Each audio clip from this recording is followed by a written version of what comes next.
అసలు గుణముల యొక్క నిధి అయినటువంటి ప్రహ్లాదుని యొక్క గుణములు ఎంత గొప్పవి అన్నది చెప్పాలి అంటే ఎవరికీ సాధ్యం కాదు. ఫణిపతికి, బృహస్పతికి, భాషాపతికి 1000 తలలున్నటువంటి ఆదిశేషుడు చెప్పలేడు. బృహస్పతికి దేవగురువు అయినటువంటి వాడు, బుద్ధిమంతులలో అగ్రగణ్యుడైనటువంటి బృహస్పతి చెప్పలేరు. ఇక భాషాపతికి సాక్షాత్ సరస్వతీదేవి యొక్క భర్త అయి 4 ముఖములతో వేదం చెప్పేటటువంటి చతుర్ముఖ బ్రహ్మగారు చెప్పలేరు ప్రహ్లాదుని యొక్క గుణములు.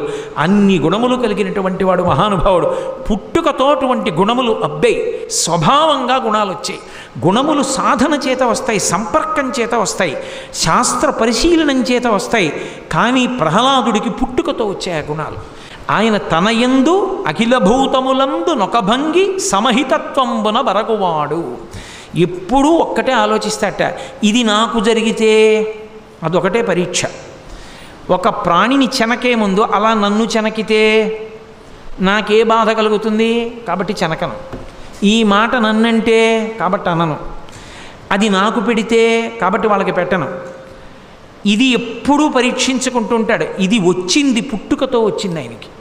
అందుకే ఒకరిని బాధ పెట్టడం అన్నది ఆయన జన్మలో లేకుండా పోయింది.